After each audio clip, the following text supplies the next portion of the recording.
You know, when I first dropped out of conventional life, being a student, working in professional jobs as a student,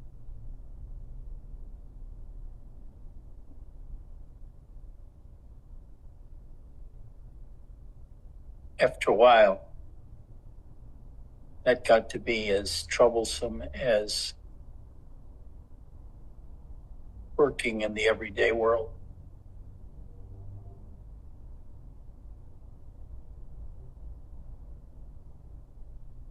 So I dropped out in, I think it was 1967.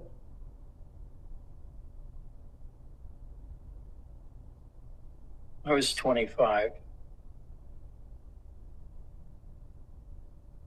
I got my master's and was working on a doctorate in economics, which I didn't get till years later because I dropped out, mostly at Robert's urging.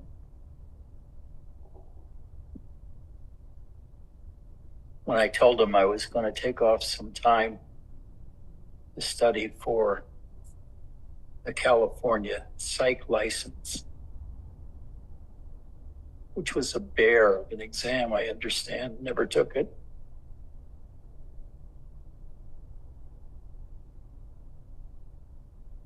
He said, "Don't do it. Stay by me." So I did. I gave up my psychological career for my spiritual career. When I started off in spirituality, and I guess was 1968, 67.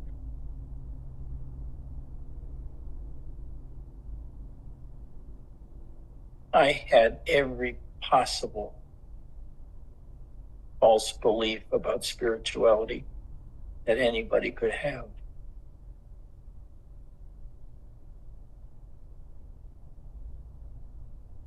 There's so many false beliefs about enlightenment and lots of other things in the spiritual world.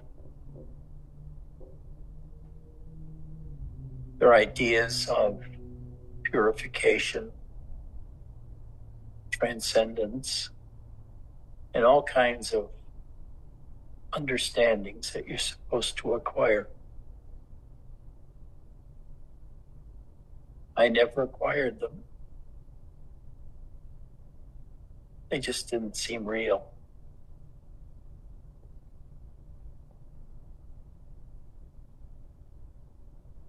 And that became kind of a fixture of mine.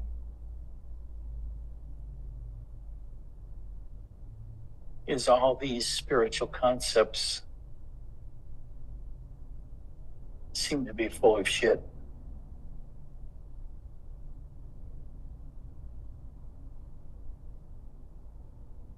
What's supposed to happen to you when you're enlightened? How you become masters of the universe. How even the gods bow down to your attainment. The only beings that bowed down to me were my cats in the morning when I first came out of the bedroom. I think most cats do that. They greet you by bowing down. And they spend the rest of the day trying to dominate you, get you to do what they want, especially with respect to food.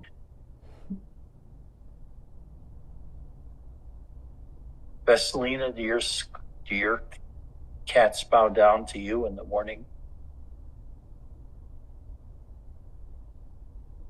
Yeah. Isn't it a fine feeling to see that? Or they meow and, they just greet me as if we have been apart for a year. Yeah. They're great little creatures. But anyway,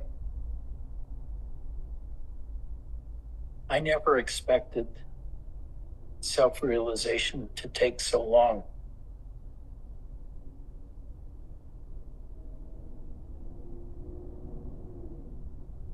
You think it's a matter of overcoming a few concepts, emptying your mind. It's a lot harder than that.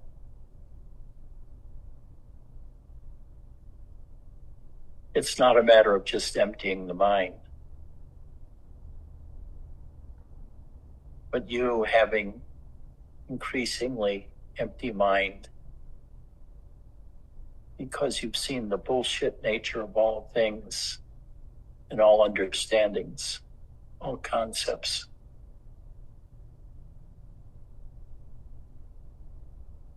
And these concepts keep people prisoners in a doctrine or a set of beliefs or a set of practices, like the proper way to do meditation and to walk and so forth. And my process was year by year, getting rid of all my beliefs, all my understanding, especially with Sansanim, whose first advice almost all the time was, become dumb as a rock. And almost nobody that I encountered in spirituality thought that was a good idea unless they've been in Zen for 3 or 4 years, and then it seems perfectly all right.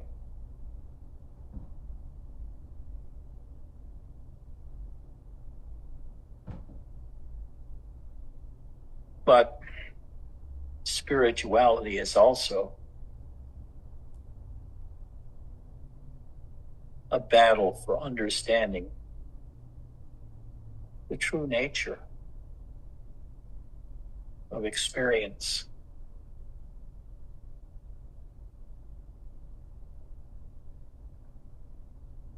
And being fed the most amazing crock of shit concepts in spirituality that teacher after teacher threw at me. But I fooled them. I never believed any of them, even Robert.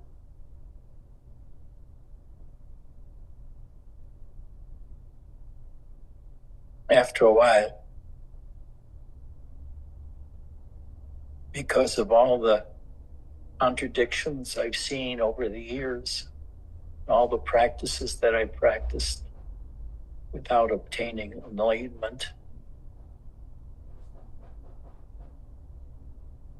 I threw it all out the window. Everything. Everything I thought I knew, I just dropped.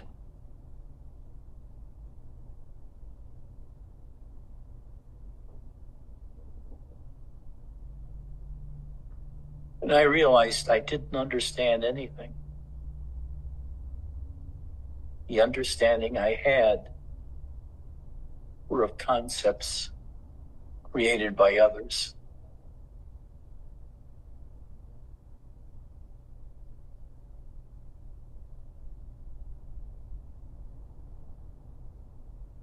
I saw the world enlightenment entrapped so many people in spirituality without them knowing anything about what enlightenment is.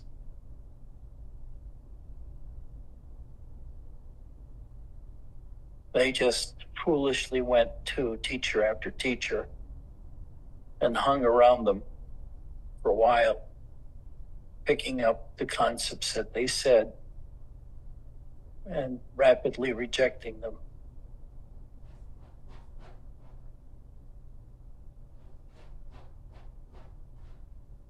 After a while, I saw that all teachers were useless. Really useless. Like me, I practice uselessness. I don't deny it. I glorify in being useless.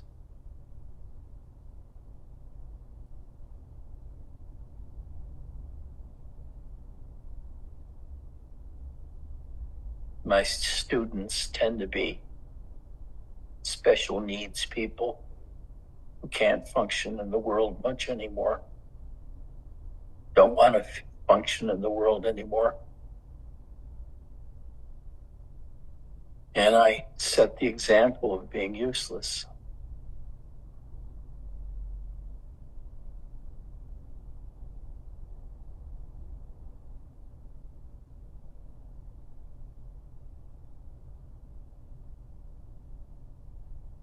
You have to drop all concepts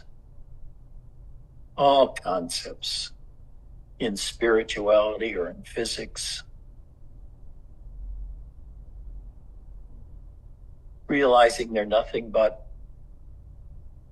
kind of uniform that certain people wore that made them scientists or engineers, with the point of view that everything can be understood. And then it became everything that was worthwhile could be understood. But the world itself isn't really understood. There's so many ideas we have about the world as it is. I'll tell you, this vestigial understanding helps you not.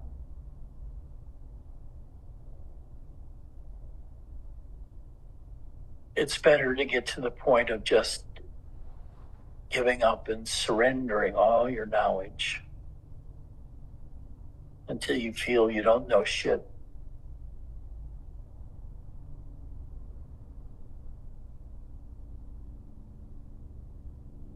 And it takes a long, long time to get rid of everything.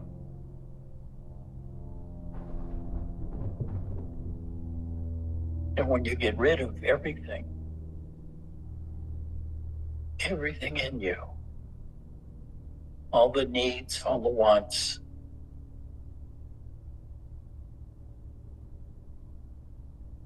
all the concepts,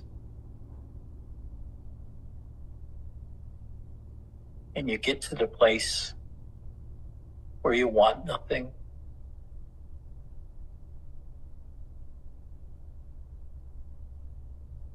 and you can't hold on to concepts because they slip through your fingers.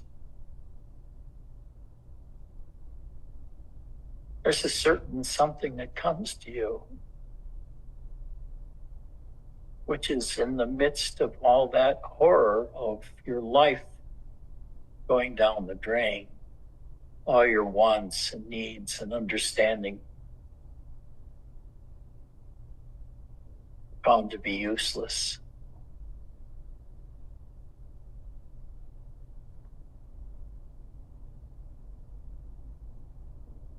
Is the understanding. But there's no understanding. And my favorite saying after a while was that one from, I forget who it was, the philosopher, the only truth is that there is no truth. And beware even of this truth. And after 45 years of this,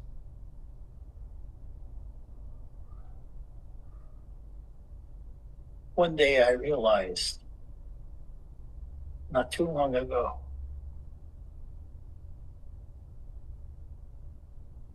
that there was nothing going on worthwhile.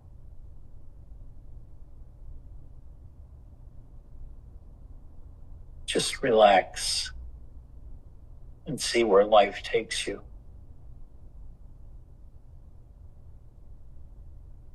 But life didn't want to take me anywhere. Left me alone.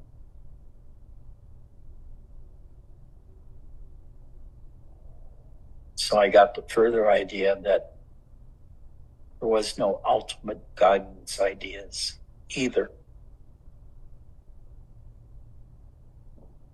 In the whole world, there's nothing to depend on. There's no concepts to wed. There's no concepts that could lead you through life to be a more successful or attaining life.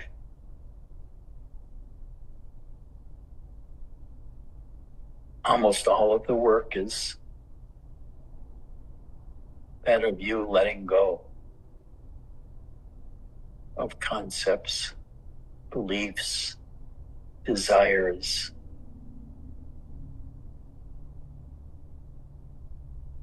And we've got them within us, all kinds of desires.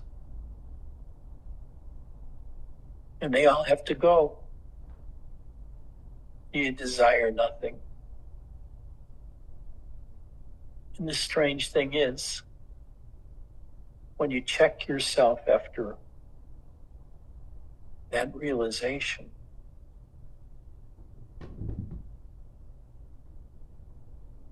you find yourself to be perfectly peaceful and to be happy.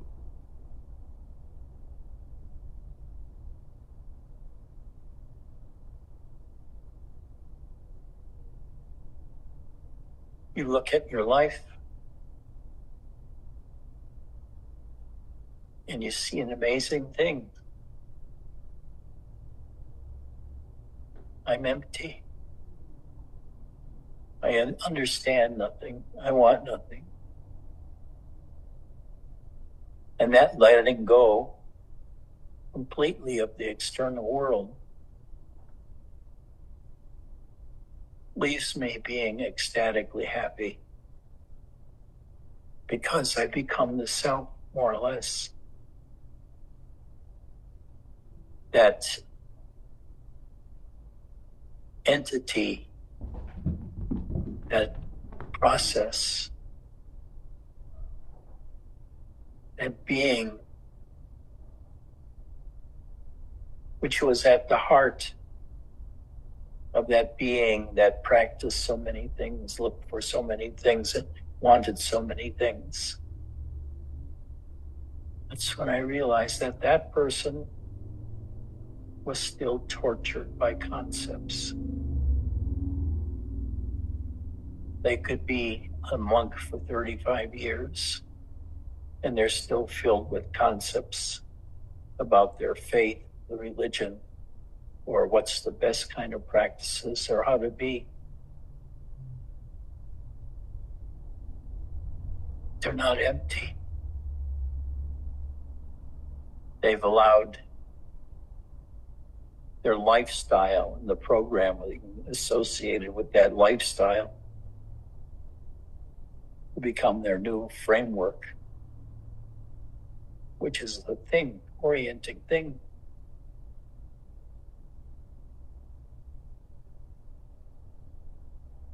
But the process of emptying yourself completely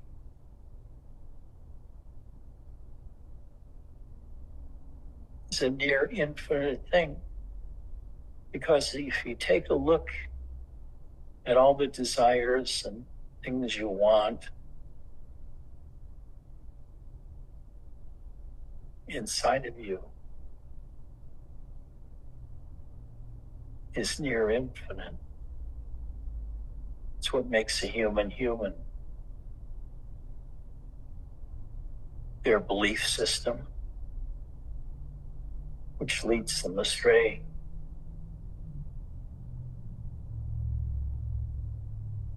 But when you can let go of that vision of being a person,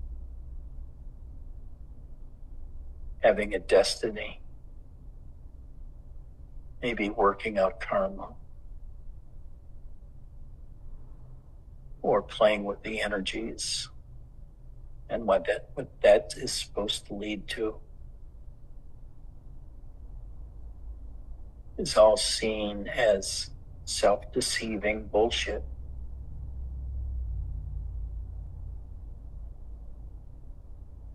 You don't believe any of it anymore.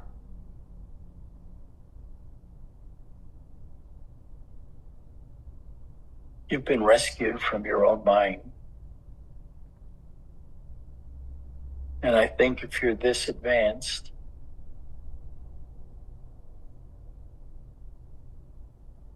you even know how to see your whole mind as an entity within you. And by seeing your own mind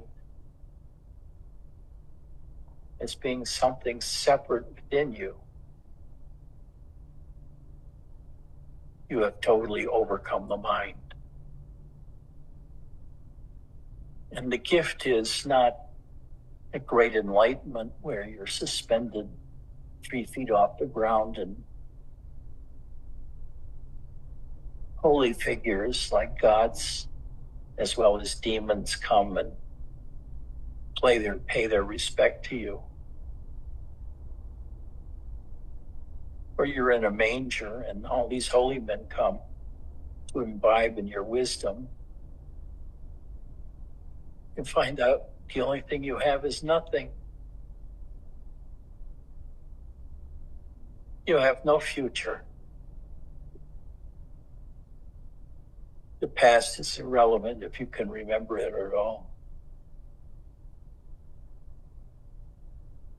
And all that you know when looking at yourself, feeling yourself is, I want nothing. I know nothing. I want nothing. I know nothing. Could you believe that's the highest wisdom one is capable of doing? I wouldn't have believed it 30 years ago.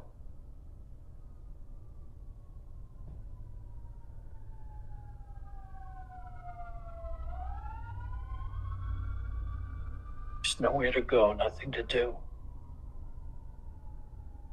Just throw it all away. All your beliefs, all your desires, all your thoughts. And just rest in yourself. That which is left over.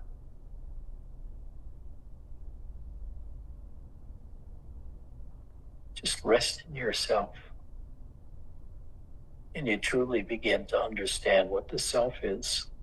Although you never really understand it, because if you did understand it, that would be an understanding which would undermine your freedom.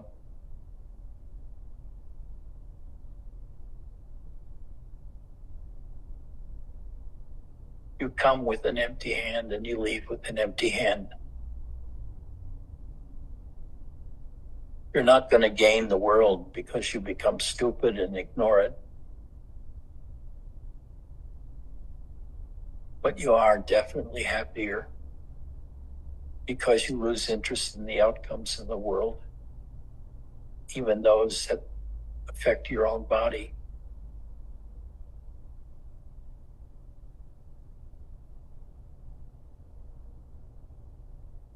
You could be like Zen master, sitting in meditation in the meditation hall, when an invading general breaks into the temple.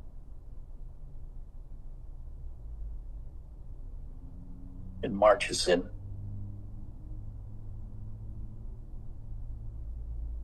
To the temple where you're sitting.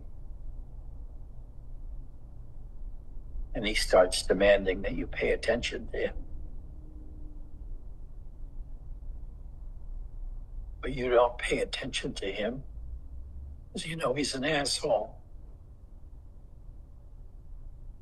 The best thing you can do is just to dissuade him from killing you somehow.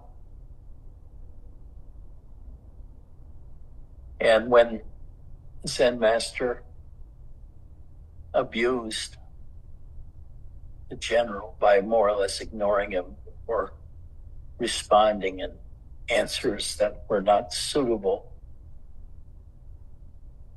in the world of that general,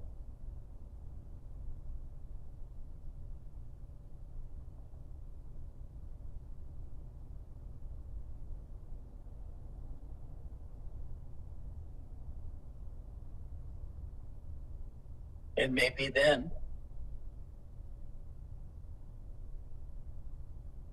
something happens to the general. Not that he's enlightened,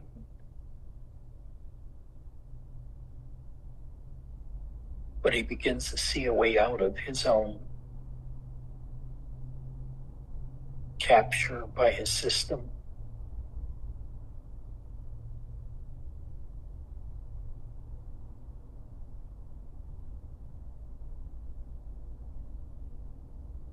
This is why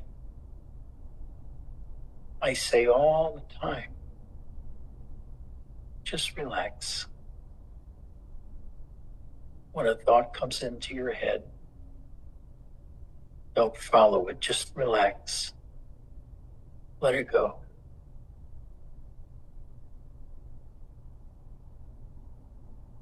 Whenever a concept comes up, just consciously let it go. You just keep doing that for years until you get emptier and emptier and emptier.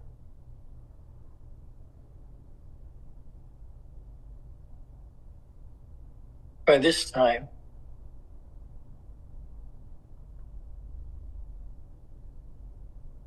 even if you used to have great interest in world events, you'll find out now you have not much interest at all in world events.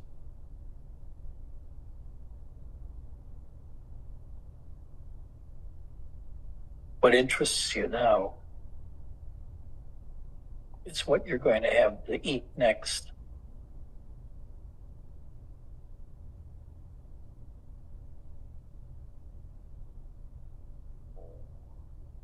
Finally been driven to a point of complete stupidity, putting one foot in front of the other, trying not to strain yourself, and paying no attention to your mind whatsoever, and just noticing how happy you feel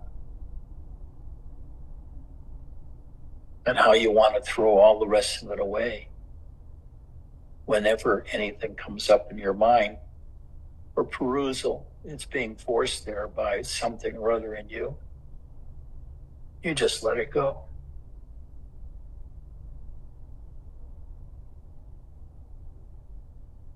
You outdo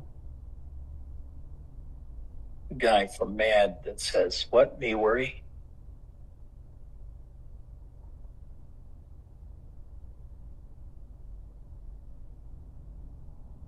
Because the thing is, you hear things, the great truths that teachers offer, or something a student offers or asks, and you know it's irrelevant and not important. The important thing is feeling your own sense of beingness inside, which transcends the body, feels deeper than the body.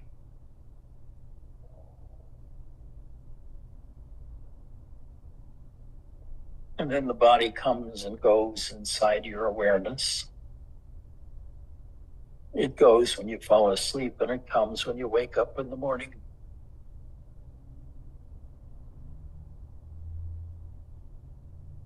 And now you can wake up and daydream a little, and then stop doing even that, because you find out you're happy. There's a sense of joy in you that you're not doing anymore, you're being. You've made the transition from being an actor to an audience member. And the audience member knows that it's just play of consciousness. It's interesting, but nothing to get excited about.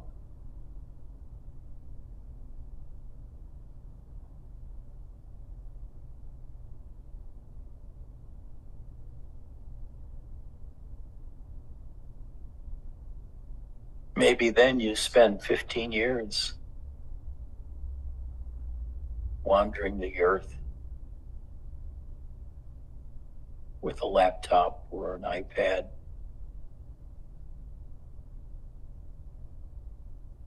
just to see whether there was anything you missed, like Robert did.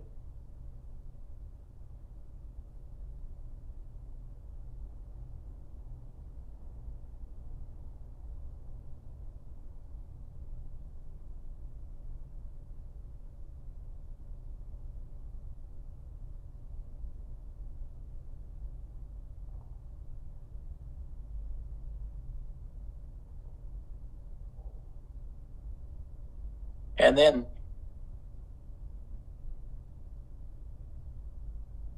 I had to break free of Robert's teachings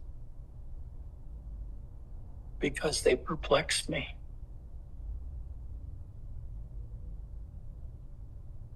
How could he say I don't exist? How can he say the world doesn't exist? Because it's very obviously there whenever I look around or whenever I feel within. Both I am here and the world is here.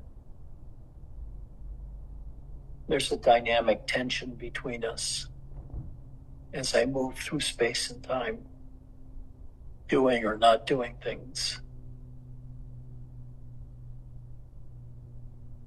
And then when he says, you are Brahman, all that comes to my mind is, I don't know what the hell that means.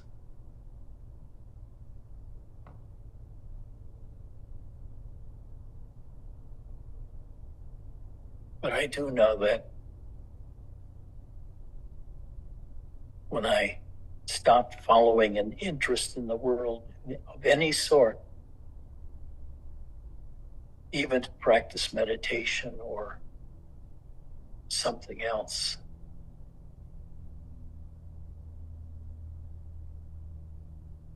I become one with it, in the sense I'm no longer different from it.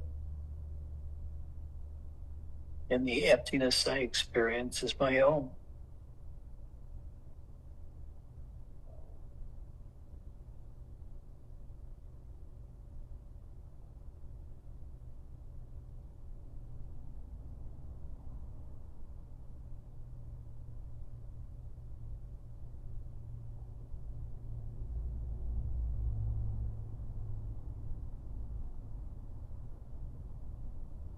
And I find myself free from everything.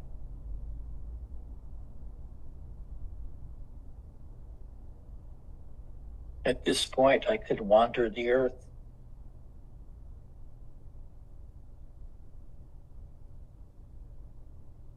as a mendicant, as a student,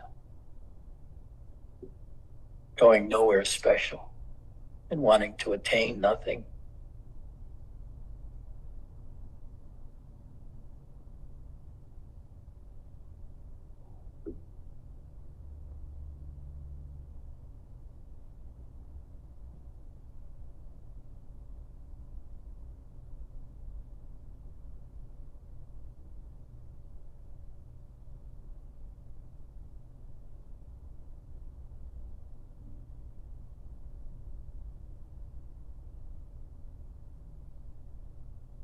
And you relax it all the way now.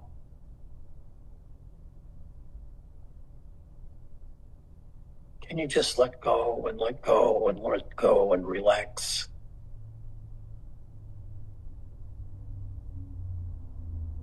Put the emphasis on let go.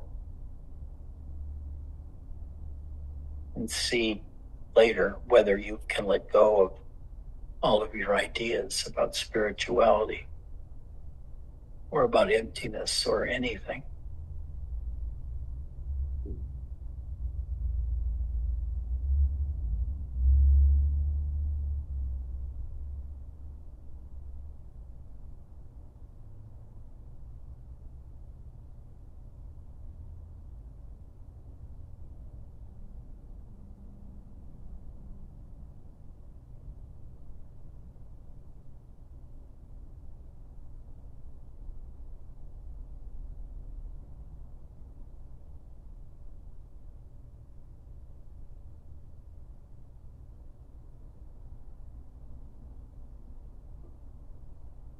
And now you can look in magazines.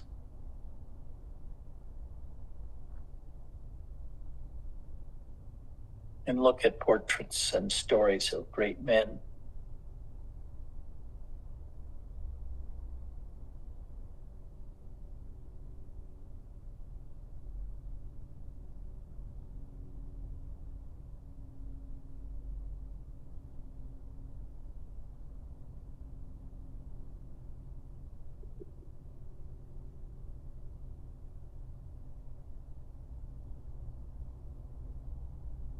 Put it all down.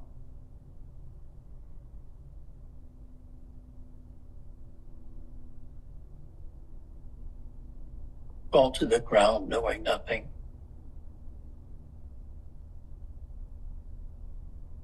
And watch your happiness increase. And this is what Ramana was pushing right from the beginning. What do all men want? They want to be happy. Constantly happy.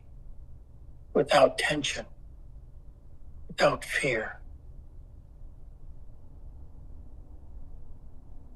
And to do that, they have to give everything up of their old life. Their name, their existence, their understanding.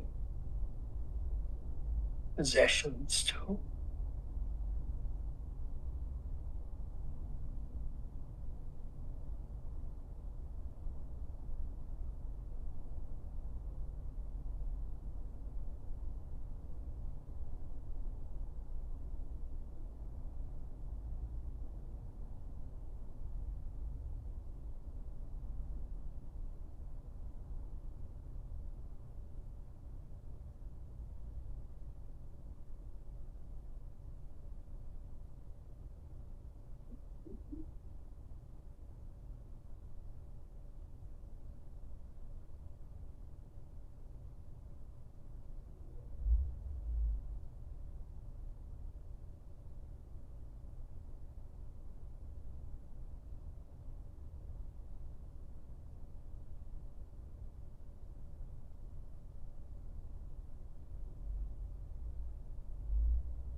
Immense power comes through being useless and nothingness. You can feel it in yourself.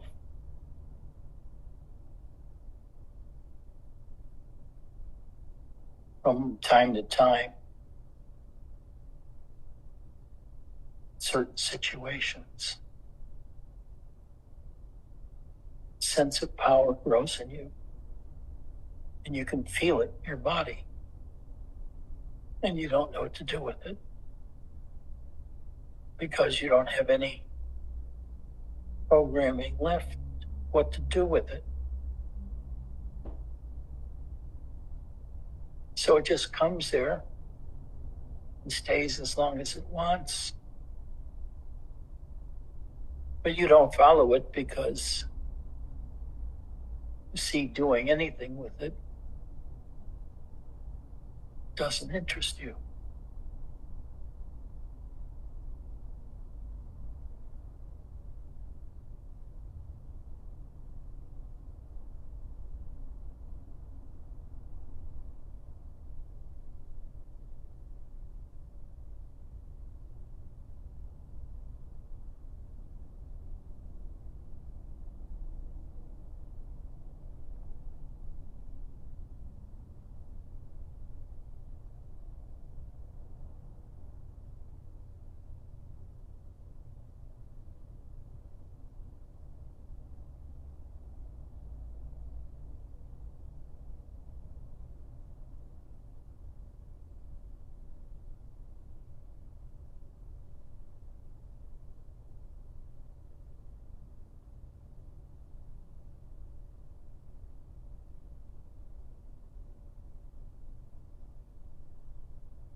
You get where I'm heading with all this, I tell you.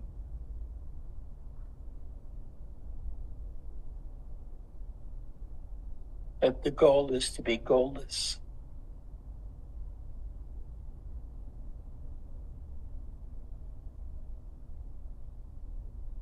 The intent is to have no working knowledge of the external world because you don't care.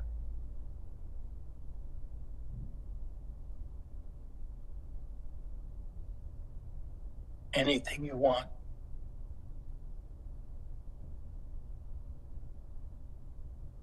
You can have or refuse without any splitting inside of you.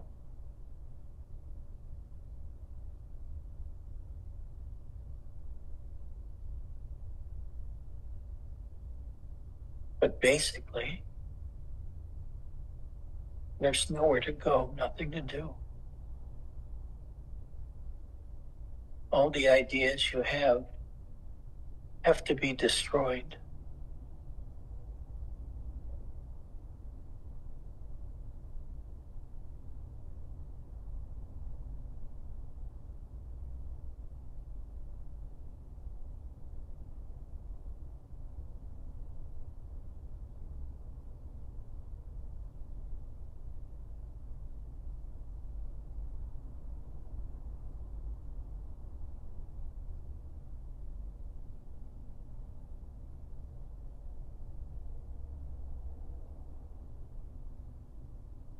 As nothing,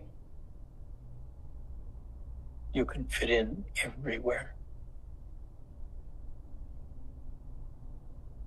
As nothing, you leave no trace.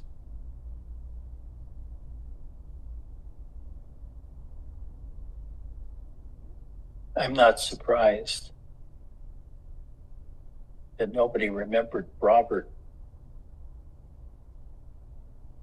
in Ramana Ashram, because he had already had his awakening experience.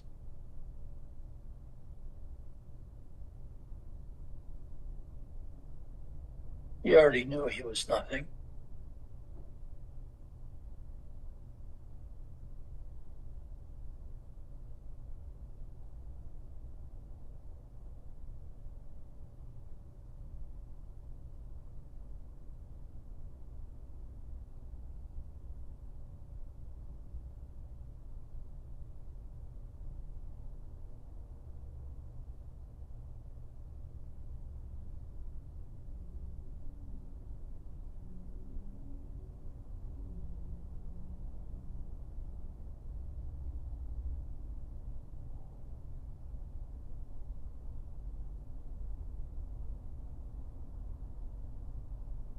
Adam, do you have any reindeer or deer in the backyard now you could show us?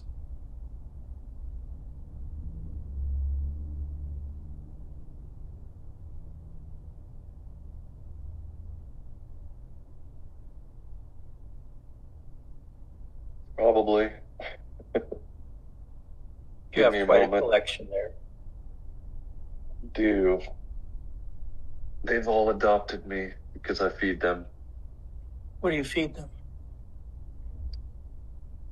Deer corn, which is like crack to them. But I feed them fruit and veggies sometimes too.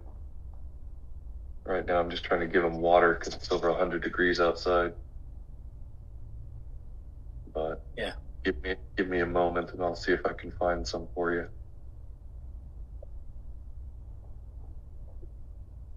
For now, let's see.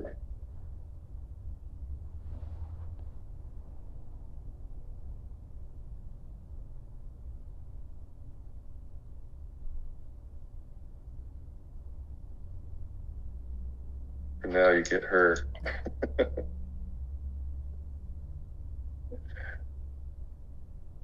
What's her name? This is Athena.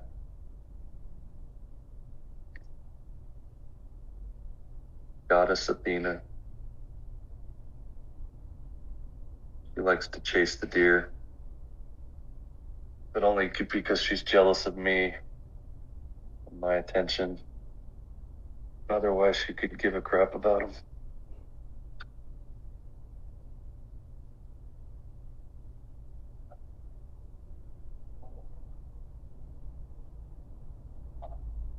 How big is your backyard?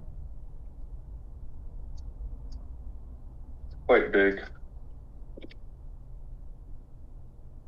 Lucky for her. Oh yeah, it's quite nice. Yeah.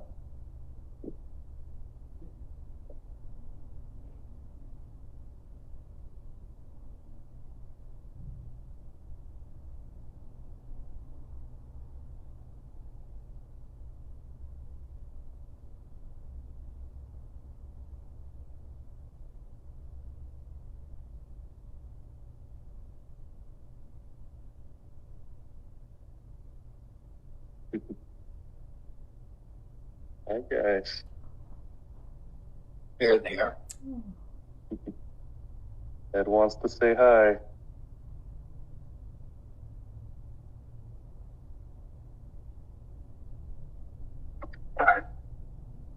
How many usually come? Day.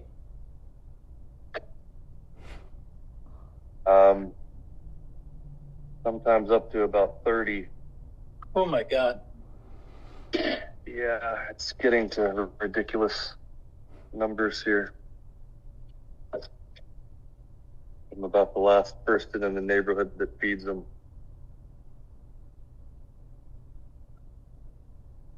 Hey, Ginger.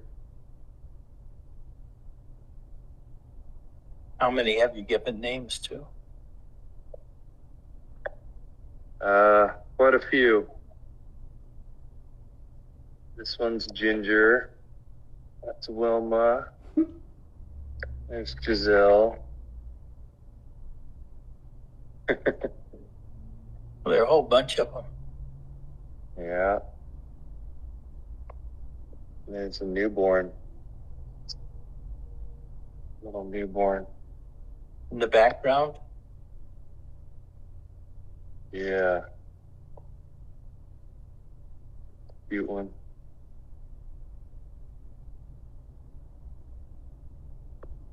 Mark, do you have anything to top that? No, it's hard. You can't. How can you top that? Come on. If you had that many cats, maybe.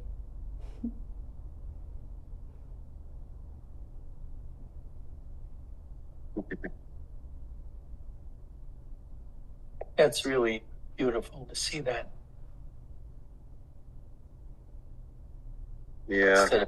Instead of people trying to kill them. When is hunting season in Texas? That's a good question. I don't hunt them, so I don't pay attention. Well, you want to pay attention when it rolls around to protect them as much as possible. Yeah. In this neighborhood, they're safe, though. You can tell they're more tame than the dogs.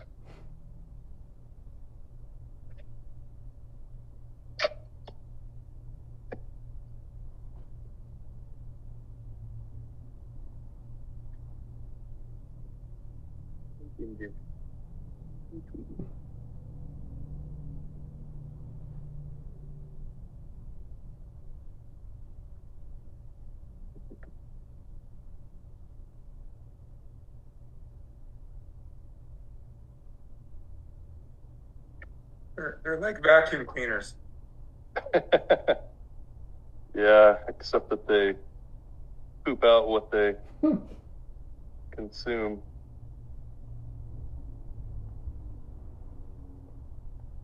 So your whole property is for shit. Basically.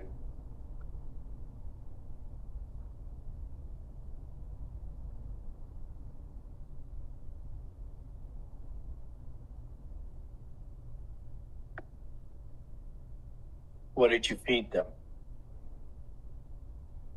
That's deer corn. What is deer corn? A good question. I guess it's just corn that's for deer, packaged for them specifically. If they love it. Oh, yeah, good.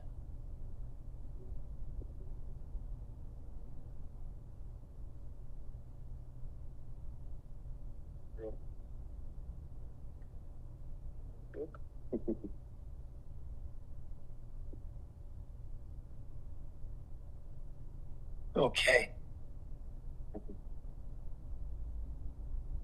Give them some water.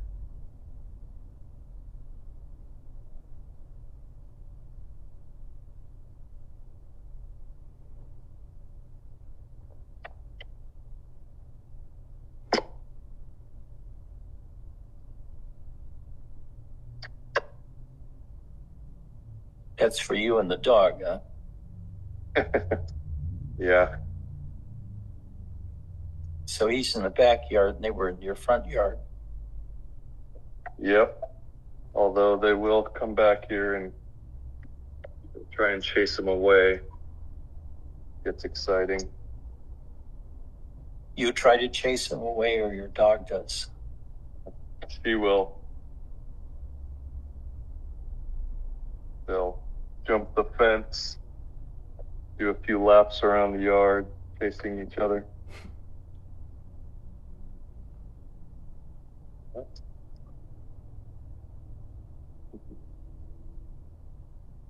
Well, you have a lot of life to look after there. Yep. I do. Unfortunately, I might not be here much longer. Why is that? My parents are going to sell the property. Hmm. I might have to move to Phoenix. God, you don't want to do that. It's even worse than Texas in terms of heat.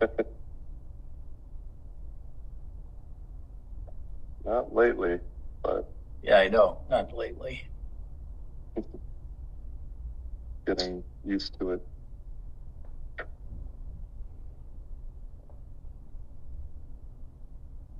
Well, Chris, Bernadette, what have you been doing?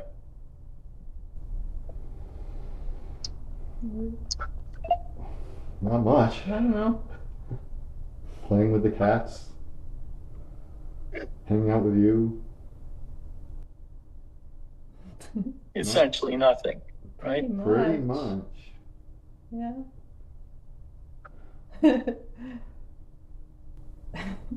You clean? I do some cleaning and you do some cooking and A little bit. I Microwave. scoop the cat poop.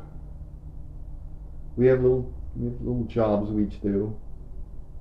Yeah, you feed them in the morning. They love when you wake up in the morning. Oh my God, they go crazy.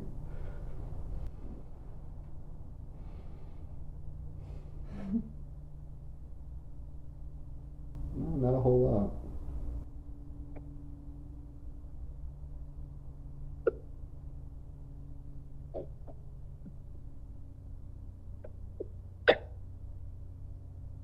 Eric, do you do anything?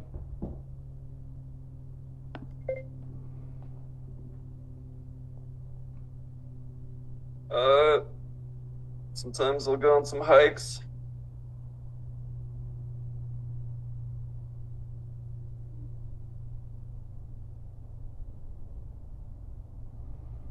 Raju, what do you do during the day? I mean, obviously, big days, a lot of work, a lot of long days of work. Doing what? I manage, I'm assuming everybody knows Dole, which is the pineapple banana company. So I manage all the technology platforms, applications for Dole. I can get some time on the weekend and with family. Your work is far too stressful. Drop is. that job. It is. It is completely counterintuitive to what and I've seen, initially there is obviously a lot of passion and all that, but over time then you see the mundaneness even in that passionate. Technology is fast changing always, but at some point even that rate of change seems mundane when you try to step from a higher or from a different perspective. So somehow balancing that is a challenge. Well, you got to relax more. And I think before really getting into this satsang and understanding, people have different idea of what relaxation is. Going on a vacation or going to a movie or something may feel like relaxation, but it is not relaxation. It is just another activity which is away from your daily activity, but it is not relaxation. Relaxation means really melting away in your entire identity, and I think that is really what true relaxation is. And I'm not saying I'm fully there, but once you start to touch or taste that what true relaxation feels, then every other so-called method of relaxation, it is not what it is supposed to promise. So at the end of the day, this is equivalent to the relaxation in death, but without dying. That's, I think,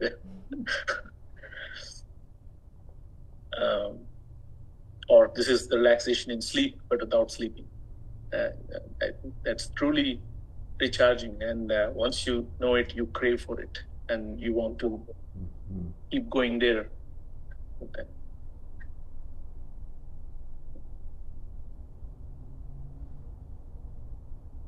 What do you have to say to that, Ian?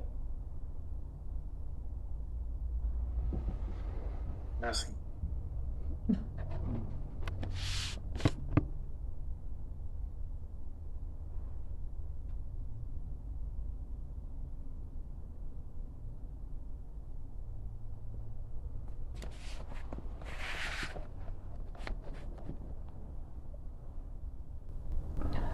That was one relaxed little kitty I just showed.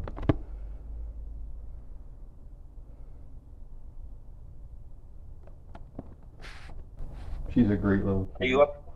Are you up to 3 now? We have 2 indoor and 2 outdoor. Well, they're not ours. The outdoor we feed cats aren't ours. They're neighborhood cats that just roam around and we feed them and play with them. But we've known them for about 5 years. They're just really sweet kitties outside, but we don't let them mingle. Oh, they'll kill each They'll other. kill each other. Well, one cat outside is he's very violent to other cats. To humans like us, he'll sit on my lap and go to sleep, but to other cats, he gets in fights and he's always beat up. I know the type. My theory on him is he's probably not the toughest in a sense, but he's willing to take the most damage. Because he's always beat up. But he seems to be the dominant cat. And this is just a little fluff ball. She's just gushy.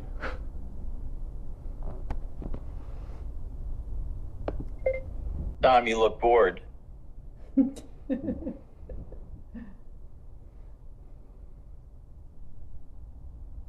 was just popping my head up.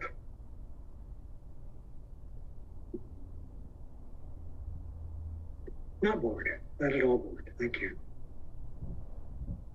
Cassie, how are you doing?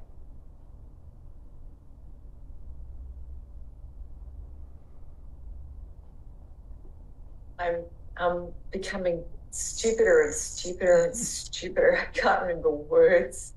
I can't remember whether I've done something or not. It just seems to be exponential. I'm just absolutely losing it, and it's okay. I do get a bit panicky sometimes, but mostly I go, yeah, this is what Ed's talking about. You've forgotten how to use a computer yet? No, almost though. It's getting there. I do the stupidest thing. Oh my God. Well, I've enjoyed being here with you guys, especially as you decline in your ability to cope and defend yourself. You walk out of your house totally undefended.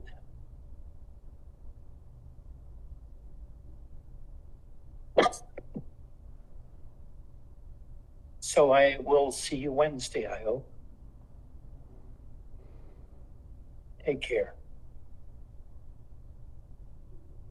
And let me see.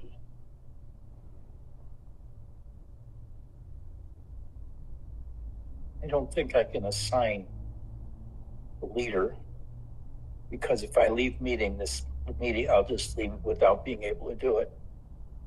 So somebody offered to be in charge, and Cassie will tell them how to do that. So I'm going to go. Cassie, get to work.